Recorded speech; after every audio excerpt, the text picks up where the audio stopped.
కాకుండా చూశాను. నేను లాస్ట్ మంత్ జూన్ 8వ తారీఖు ఒక ఆర్ఎంపీ డాక్టర్ కు సజెషన్ చేశానండి. ఇది ఆయనకి యాక్చువల్ గా అయితే షుగర్ ఉంది, షుగర్ కానీ తీసుకున్నారు. అది ఇట్లా బలవంతంగా తీసుకున్నాడు. ఒక బాక్స్ తీసుకున్నారు అనమాట. నమ్మకం లేక చూద్దాం ట్రైల్ అనేసి ఒక బాక్స్ బలవంతంగా ఇచ్చేసాడు.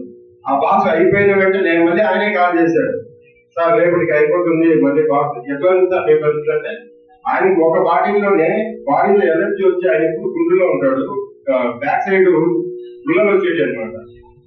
ఆ గుళ్ళలు తగ్గుముఖం పట్టినాయి సార్, మళ్ళీ ఇంకో బాటిల్ ఇవ్వండి, వీటిలో బాగా పనిచేస్తుంది, ఇంకో బాటిల్ వాడుతున్నాను. సరే మళ్ళీ ఇంకో బాటిల్ తీసుకువచ్చారు. ఆయనకు లేని ప్రాబ్లం, ఆయనకు ఉండే ప్రాబ్లం మాకు చెప్పలేదు అనమాట. మళ్ళీ ఇంకా ఒక బాటిల్ అయిపోయింది, 3వ బాటిల్ కూడా ఇచ్చాము. 3వ బాటిల్ తర్వాత నాకు బాటిల్ ఉంది సార్, కిట్టే పంపించాను సార్ అని కిట్ బుక్ చేసినాడు. ఏం సార్ అని మేము ఆయన వచ్చినాడు అనమాట. వచ్చి చూస్తే సార్ నాకు ఒక నోసు బ్లాక్ అయింది పూర్తిగా, బొంది ఒక ముగ్గులోనే గాలి పీల్చుకుంటానేవాడిని. ఏసీ రూమ్ లో పడుకోవాలంటే నేను పడుకునేవాడిని కాదు, బయటకు వచ్చి పడుకునేవాడిని. ఈ రోజు ఇది 3 బాటిల్ అయిపోయింది.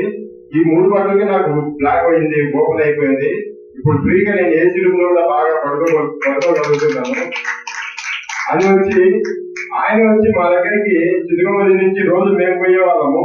ఒకరోజు ఆయన వచ్చి మాతో 2 hours స్పెండ్ చేసి, ఏంటి సార్ ఇది, మేము ఎట్లా వాడాలి, ఎట్లా ఇంకా దీనివల్ల మేము ఏం తెలుసుకోవాలి, ఏ దానికి ఉపయోగపడుతుంది అనేసి శివసాయి ఇంట్లోనే 2 hours స్పెండ్ చేశాడు అనమాట.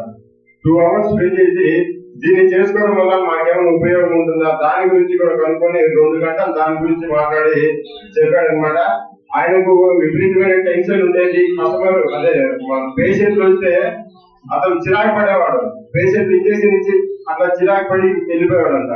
కానీ ఈ ప్రొడక్ట్ వాడిన దగ్గర నుంచి అతనికి ఎనర్జీ లెవెల్స్ పెరిగి పేషెంట్లతో మాట్లాడే విధానం కానీ, పేషెంట్లతో అటాక్ అయ్యే విధానం కానీ ఎక్కువసేపు మాట్లాడి చేయగలుగుతున్నాడు అని ఆయన ఎక్స్పీరియన్స్. ఇంతకుముందు ఆయన మా దగ్గరికి ఎక్కువ రావద్దని చెప్పేవాడు, ఇప్పుడు మమ్మల్ని ఎక్కువ ఆయన చూసుకుంటున్నాడు. దీని గురించి